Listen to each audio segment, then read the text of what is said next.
Good day, everyone. Welcome to our webinar entitled Building a Foundation for a Feedback-Driven Culture.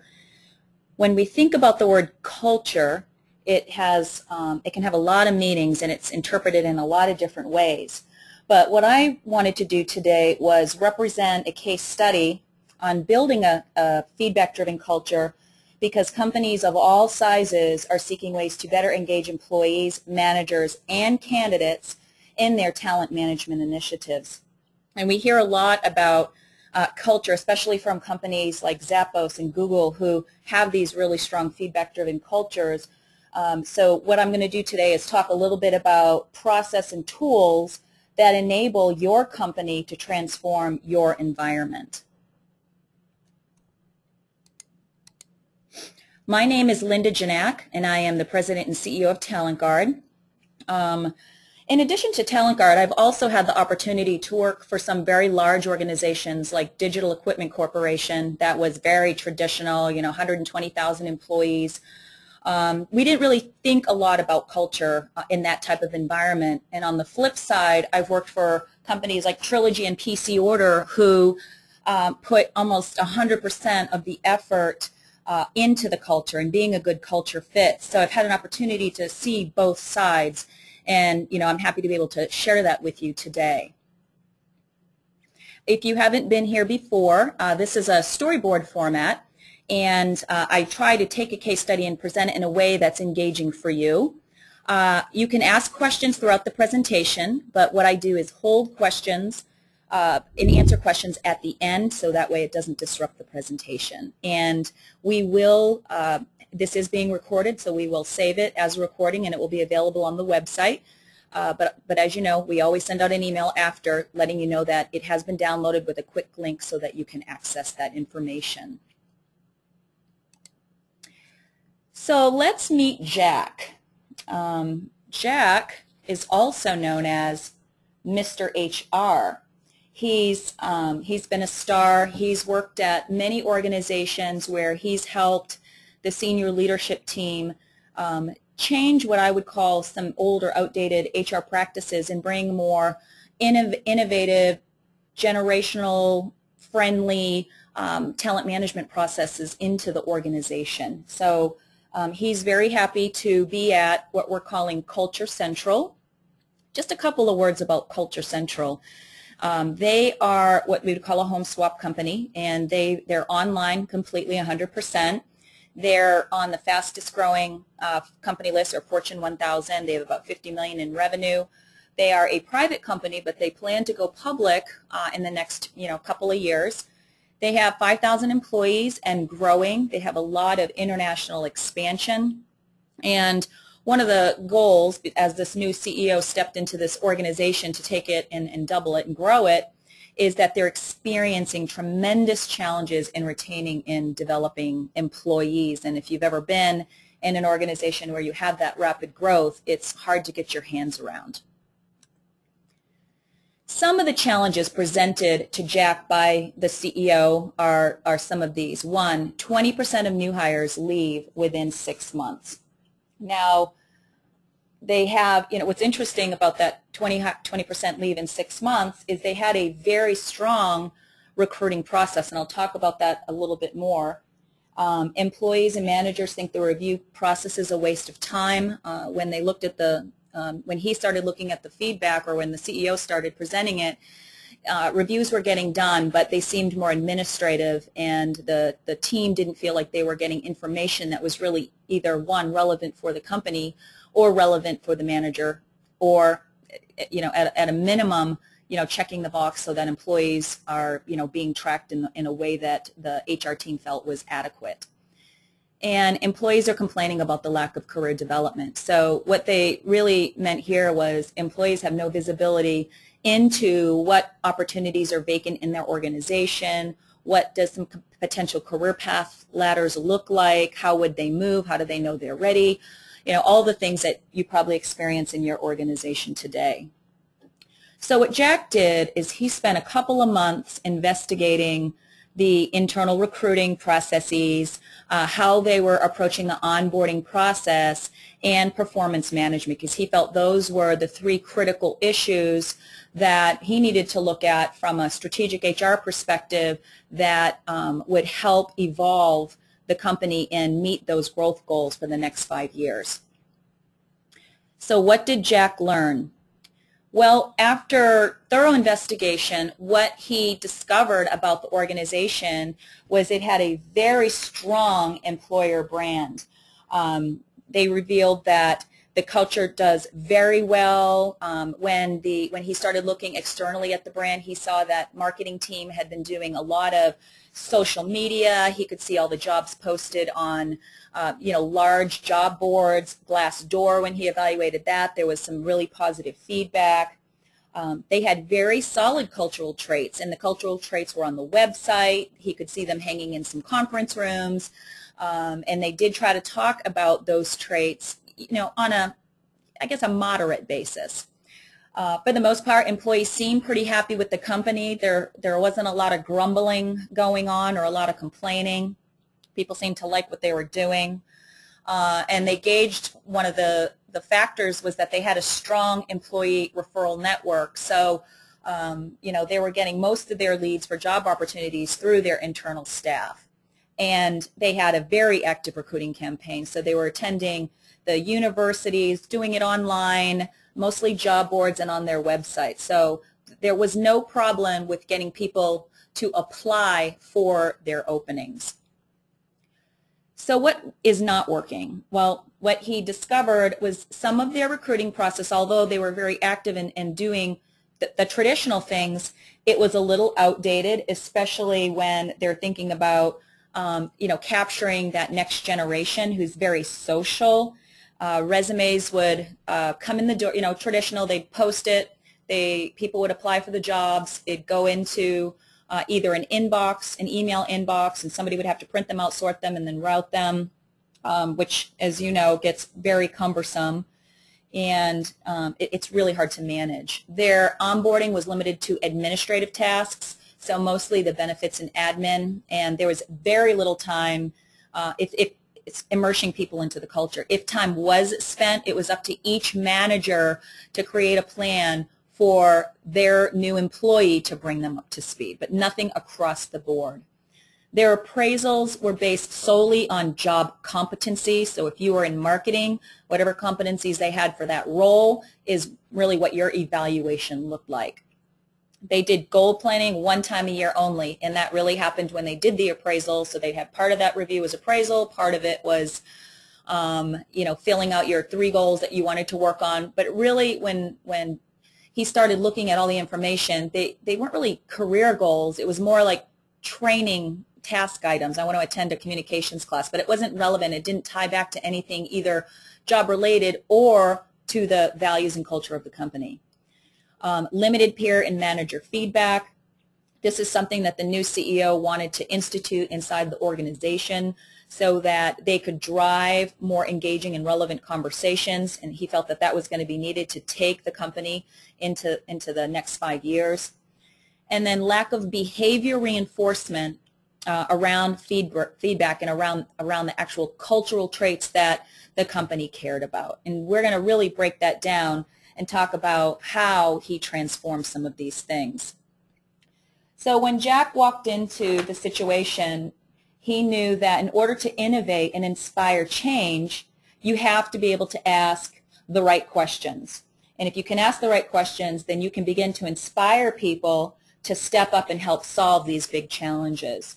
So some of the questions that he wanted to answer are, how do we create a collaborative recruiting process to attract people for the right roles and the culture? How do we reinforce our cultural values daily in all the things that we do? How can we onboard employees in a way that's collaborative and that we can achieve the best outcome? And the best outcome for this organization was getting employees efficient quicker. And how do we modify performance management so employees receive regular feedback throughout the year? Now, the way that Jack approached it was for each of these 4 areas, he decided that he was going to create basically a task force for each of the 4 areas, and each of those task force leaders was responsible for bringing together managers, HR people, and employees across the organization to brainstorm how we could evolve and innovate in each of the areas. So it was definitely time to reinvent, and they wanted to do away with some of the old practices. So let's take now a minute to walk through each of those 4 areas and look at how Jack really started to build a culture that values feedback in all that they do. So the first thing that he looked at, again, is how do I reinforce our cultural values daily in all our initiatives? So these are the values at Culture Co., and you can see there are about 10. And when he started to do his research and the team did their research, they basically did some polling. They didn't do a lot of formal surveys because the company had done a lot of surveys in HR before. They really wanted it to be more primary research, talking with people inside the company and asking some basic and fundamental questions. What does it mean to delight with awesome service? What does it mean? Does it affect the customer? Is that internally? Is that group to group? How do we show passion? What does passion mean? How does passion get displayed? How do we know if someone has passion and someone doesn't? What are the ways that we're going to be able to define these values and make sure that everybody understands every single value, understands the definition, the meaning, so that, one, they can teach others. Managers can teach employees. Employees can teach new employees. And it's reinforcing these cultural traits so that when we do recognize these things happening, these behaviors in action, I'm calling it, we're able to now all get on the same page. So for example, if we're thinking about inspiring fun, would we say, do we inspire fun in our recruiting process? If so, how does that manifest itself? If this is a value that we care about, it shouldn't just be fun for the employees. It's got to be fun for the employees, the managers, the candidates, and we have to be able to recognize when we're doing it. So that was the first step, is really taking a really close look at, even though we have these values and we don't want to change them, we think that they're right. How do people really interpret these things and capture all that information? And what they found out was a lot of people knew what the values were, but they were just words on a piece of paper, words on a website. They were not being spread throughout the company as as something that should be adhered to or followed or understood or lived day in and day out. So Jack put a plan in place to change that. And what he did was he asked 3 basic questions, or this team asked 3 basic questions once they gathered all the information from their one-on-one interviews. And their questions were, what should be preserved? So what are we doing in each of these areas that is working today, that we want to keep, that really it adds to our employer brand and is going to enable us to hit that 5-year goal? Additionally, what should be abandoned? What should we stop doing? What do we need to avoid? Why do we need to avoid it? What's not working? Why do we keep banging our head against the wall? So what are those things that are taking away or being in conflict with some of the values that we have here today? And then how could things work better? And this is where Jack was very clever, and he did something with each of the teams that was very visual. It's called the visual brainstorming or visual mapping, if you've not heard about that before, where they hired someone like ImageThink or ImageTank to come in and start brainstorming on the wall as these people started to innovate and answer these questions, so that we could all, most people learn visually. We could put it on the wall, we could see it, we could look for connections, we could articulate it, and then we could start to dissect each of the areas. And the reason why he did that, as he was driving change, he wanted to inspire fun, and he wanted to be able to allow people to have the opportunity to give and accept feedback on the fly. And so that was his way of starting to move that process and those values forward inside the organization. So what he came up with, and they used as their motto, understand, teach, reinforce, and recognize in all that they did, was he said, okay, I had a university, corporate university before in my last company.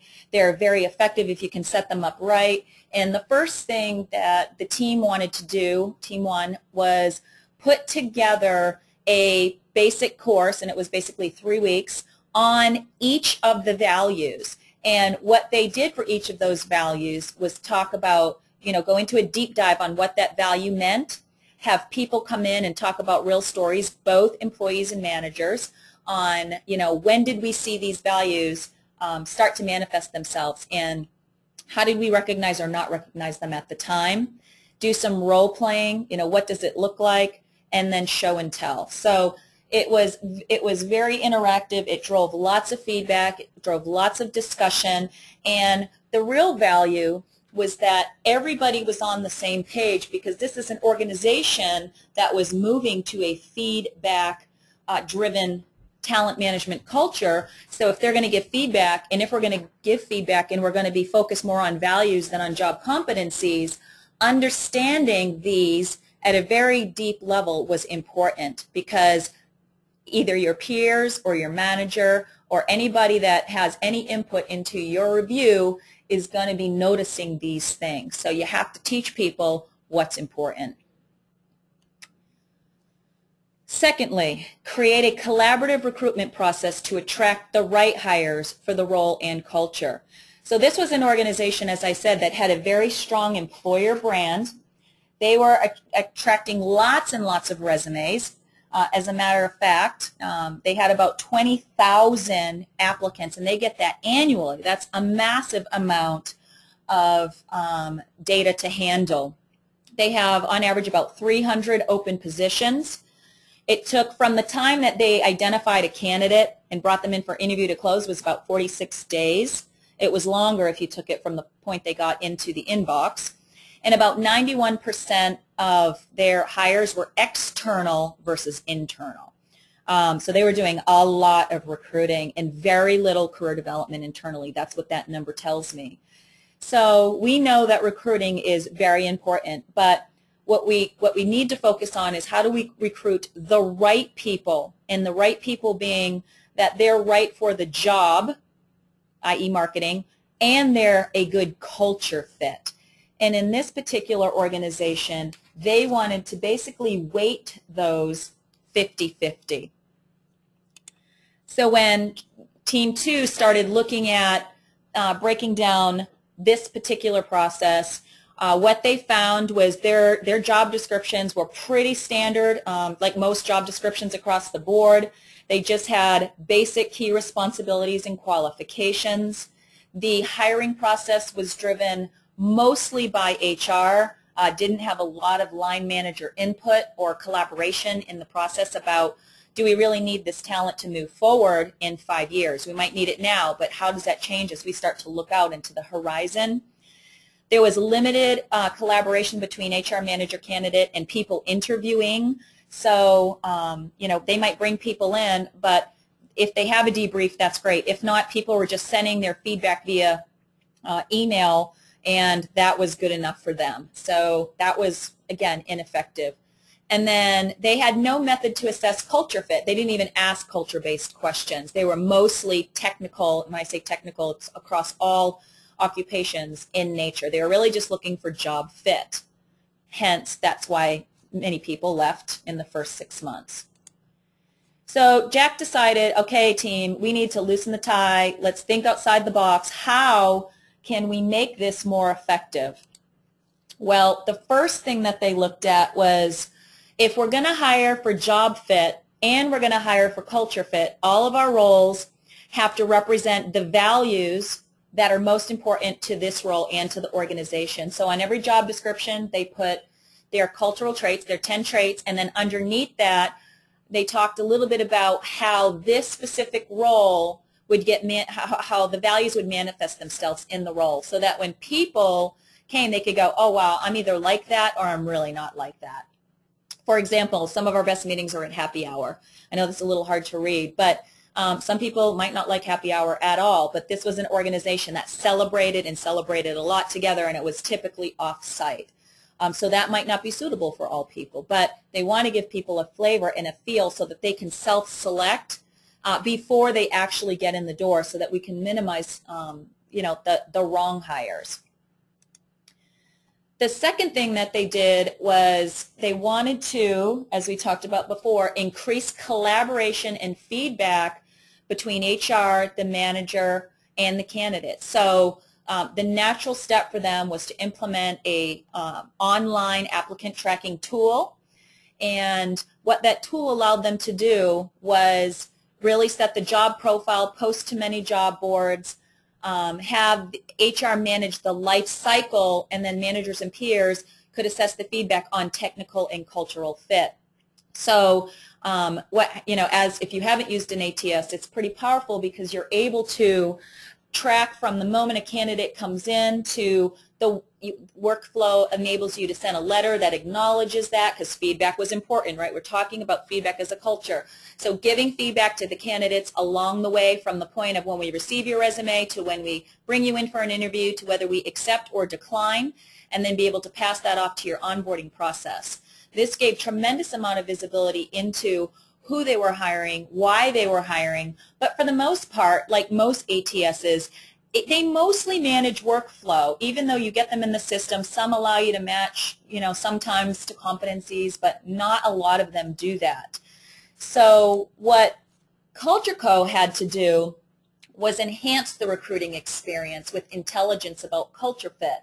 And really what they were looking at here is a methodology or a tool that could be used that would go out to their applicant tracking system, go to LinkedIn, to Twitter, once they knew who the applicant was, what their name was, and start analyzing grammar and syntax and word sequence and linguistics and tense and frequency.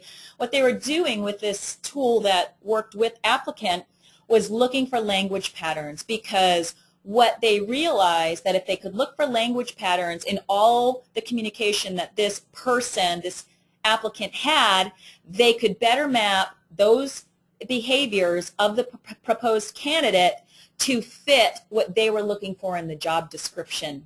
And it ended up being very successful campaign for the organization, where they were getting that fit really, really well. And so that can take some time, and you have to absolutely make sure that your cultures work out to what they want to be. So we can talk more about that later if you have questions. So the next thing that they did is they've spent a lot of time on the front end. Now we're on the kind of hiring part. So HR said, well, if we're going to be 50% fit and 50% technical, we do a really good job interviewing for job fit. Where we're not doing a good job is interviewing for culture fit. So what if we start putting behavioral questions to each of the areas within the job description that will help us assess, even after we've applied the intelligence on top of the ATS, that will give us another level of reinforcement that this person is a good fit. And so driving that feedback through, enabling those processes to happen, assessing whether they're technical or job or both, really created a foundation to, one, get that person in the door. So what happens when they hire somebody? So how do we take that feedback where we're, letting employees, letting the candidate know you're hired or you're not, and giving that feedback, now carrying that value forward into that onboarding process so that we can also maintain that collaborative nature of bringing the employee up to speed as quickly as possible. And what we found in this particular environment was there were about 22 forms during the onboarding process of everything that they had to fill out. About 16 hours or so was spent in the onboarding process. So part of that was the administrative, and the other part was basically going to a meeting with a manager, talking a little bit about the company. And that was it. And then you were on your own, go set up your own computer, all of those sorts of things. 22% of the new hires depart in 6 months. And then 12% of managers, and they did a survey, were involved, like heavily involved in engaging and socializing employees into the company. So only a small portion of their management team spent any time after the quote-unquote formal onboarding process to ensure that this employee or the employees are really understanding what is the culture like, what are the norms in this environment, and how can you be successful, and what are the things that you need to do to be successful here or not do. So, really important point. One of the things that Culture Co was doing was they had a separate, actually 2 different onboarding processes. One where executives came in and they just had to fill out forms and they did nothing. And then for the other employee, they filled out forms and they went to these meetings. If you're going to value, or if you're going to be a company that values those certain behaviors, onboarding should not be different for individual contributors, managers, and executives, because at that point in your organization, you're really creating that divide that we are different. And if you're going to inspire fun and have open dialogue and open communications, it's really important that you keep it together, because here's a good reason. If your employees are going through the whole onboarding process and they're really understanding what are the norms, what are the culture, how do we give feedback, and these executives don't, then how are the executives going to be able to understand, teach, reinforce, and then recognize those traits? So if your onboarding is treated differently, this is an area that I would have you go and conduct an audit in, because it must be consistent for everyone. So what Team 3 did was build a very robust on-boarding roadmap, and it was really built off of what Jack and the first team did in putting together that manager training so that people could come in and really understand what do we have to do in order to be set up, and let's get that over with. Well, can you tell me a little bit about how the organization is structured? Then they'd get into the values for the next few weeks. And then they'd have these very deep and detailed meetings about what products or services do we sell? What does it mean about our customer experience, and who is customer support, and what are the issues we run into, and what are some of the objectives that you'll have, and how do we overcome them and handle it, and what's the process of handoff? And then internal processes of how do you get things done. If you go on a trip, if you want to have a networking meeting, if you want to engage in a task force, what are those things that you need to be aware of up, down, and across the organization that will allow you to be successful from day one, so when you get into your role and you're starting, then you're going to be able to be very successful. Now, it looks like a long time. This is just 7 weeks of a 6-month program, but it is an intense 7 weeks, and it has been proven over and over again, Aberdeen studies, IDC studies, that if you have a very strong onboarding program, those employees, 1, are more likely to stay, have much higher retention, and number 2, they're going to be happier. So they're going to be happier employees, they're going to be more productive employees, because they're going to feel like they've been immersed in the culture, they're creating buddies, they're creating friends through the process while getting to know the organization. So that can be a very powerful tool for your organization as you continue to evolve your talent management initiatives. And one of the things, one of the tools that they brought in-house, because one of the values, again, was social collaboration and feedback, was they didn't want to have just 100% lecture, people standing up. So they found a tool, and it's called Trails, and this is what we're looking at right here, that enabled that social feedback, categories of information, enabled people to have selfies, and they could organize it in what's called a trail. So I can have a trail for my administrative tasks, and a trail for the organization, and a trail for products, and a trail for whatever it is that's involved in your program. And throughout that, what HR is able to do is tie all kinds of information. You can tie information from your LMS, you can tie YouTube videos, you can do interviews that you've done with your employees or your employer. We can comment on it, we can share it. And one of the things that this organization did, because they were high on culture, was everybody by the end of onboarding was responsible for creating a selfie. And if you're not familiar with what a selfie is, it's basically you putting together the story of who you are and then sharing that with people so that you can get to know people, you get to know other people. And it was just a nice, simple way for this organization to have dialogue, to have a very formal path, but not something that was kind of old, dated, and traditional, like lectured learning.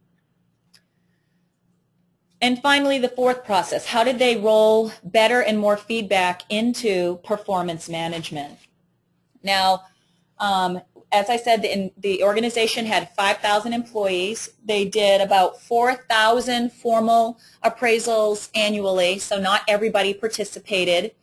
Only 40% of their employees had formal development plans, and even those development plans were basically lists of training.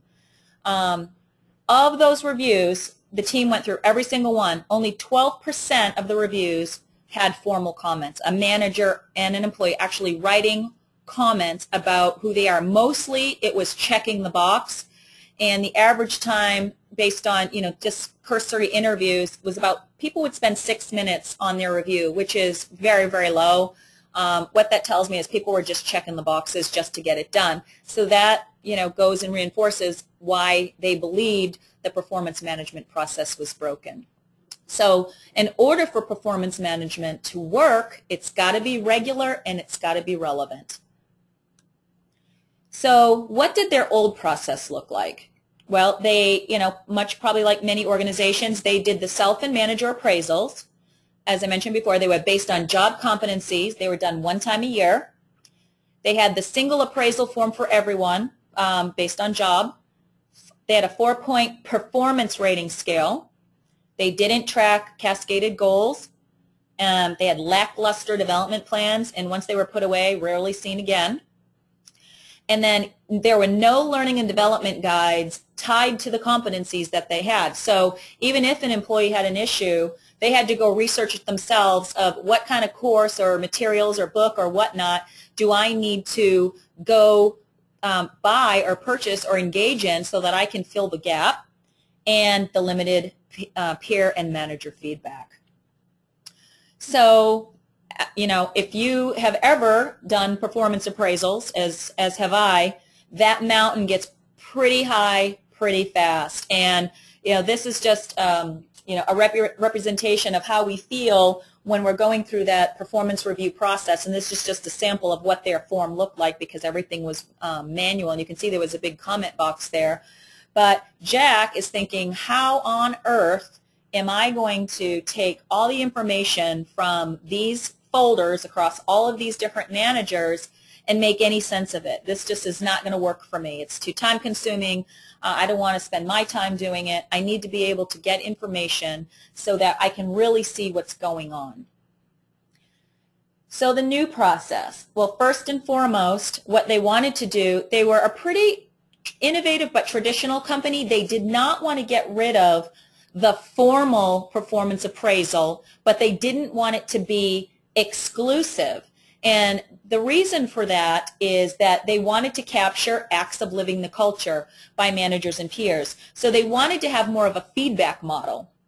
And so they wanted to have that so that they could recognize, and they being peers and managers of the employees, recognize how many times someone has been given informal feedback on each value, the quality of that feedback, what people were saying, did they endorse them or not, to drive better communication, which was tied to the goals. So the goals were tied to the feedback, which was tied, if you wanted it to, back to the performance review.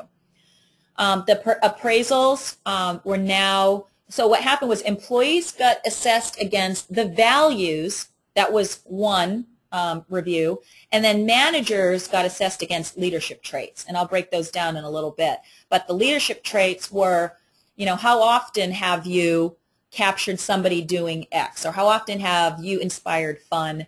So it wasn't about themselves, it was about the kind of leader that they are to encourage those values and that performance in the organization. They had a 5-point culture rating scale, so we made it fun. And then rich development plans year-round. So this wasn't something that was touched one time. As people were giving that feedback, it inspires you to respond to that feedback. So how do you build that around a relevant process? So I'm going to just share with you a snapshot of what Jack did to make it effective in his organization to drive that feedback and ultimately a cultural movement. So as I said, they did not want to move away from a formal review, although that was the goal. But what they did want to do is bring in a midterm, because it, again, inspires more feedback. And instead of doing it on job fit, do it on values. So on the formal side of it, the manager and the employee, there would be an employee self-assessment and then a manager assessment of the employee, which is pretty traditional.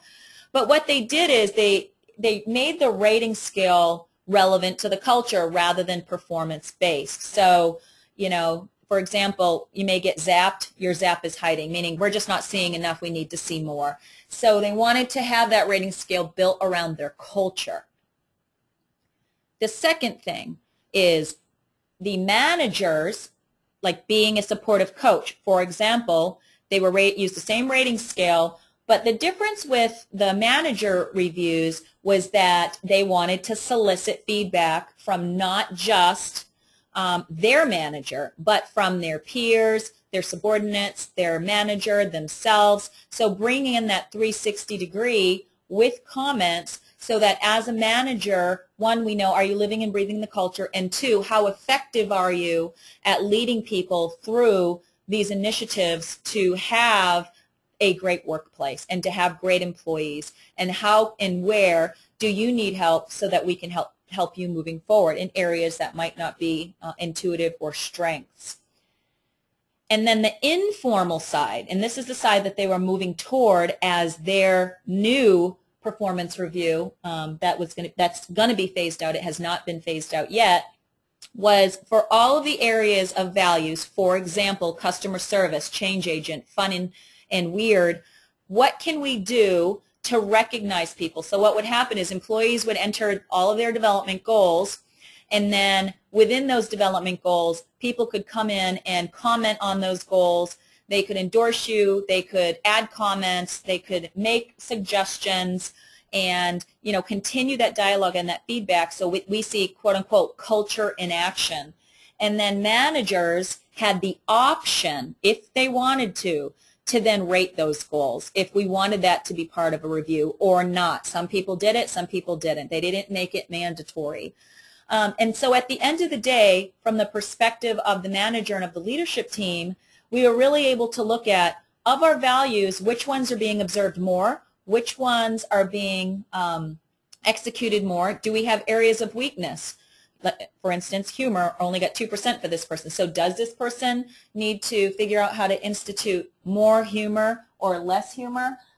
We don't know, but at least we have information that then if we want to put more emphasis as an organization into a particular area, we can do that. So this was a really nice transition for them where it does become more feedback oriented, because as the manager goes in and is looking at each of the pieces of feedback, so you can see we had the corporate value, the percent, the goal name.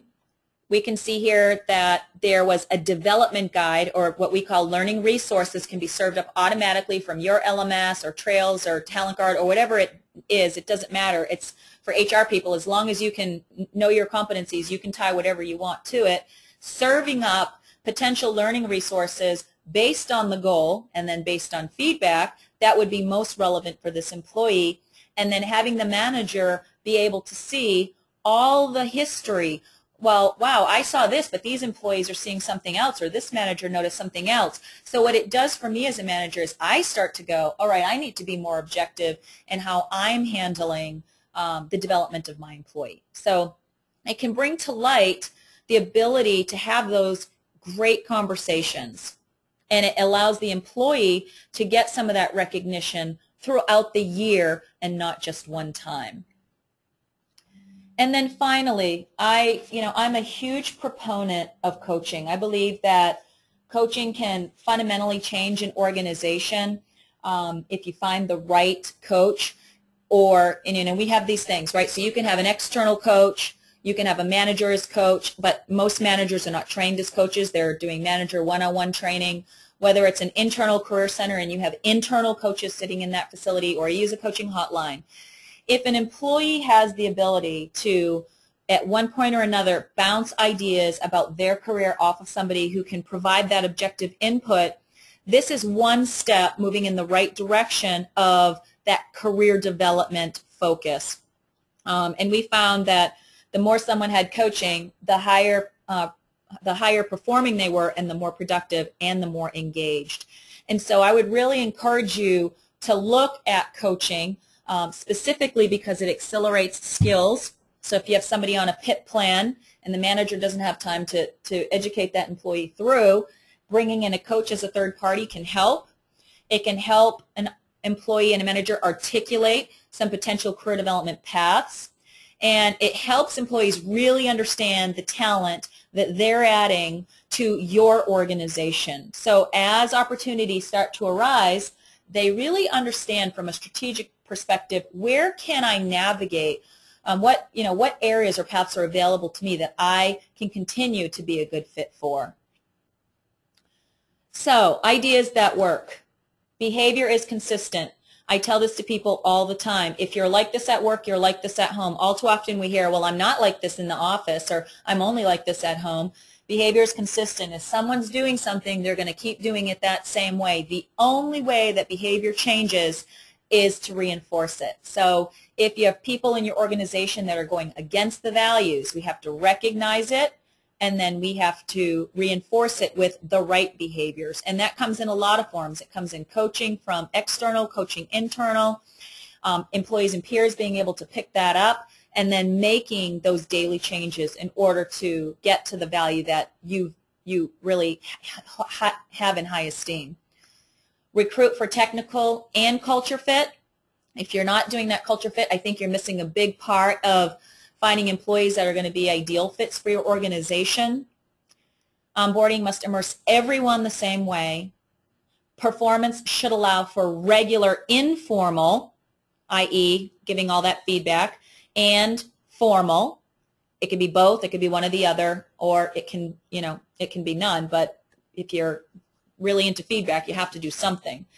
And then coaching reinforces positive behaviors. And if you can execute on these 5 basic things, what tends to happen is your culture moves in that direction, and it doesn't move overnight. As you know, change takes time. But if you start to recognize and put your energies on the things that matter, it will start to shift and navigate. So that's the part of the presentation. Just FYI, we have an upcoming event. We have a Succession by Talent Guard product demo on October 31st. Feel free to go register if you'd like, or if you want to talk to us about our services and products, we'll do that. But at this time, I'd like to leave just a few minutes for anybody that has questions about this particular topic. And I will stop there and see.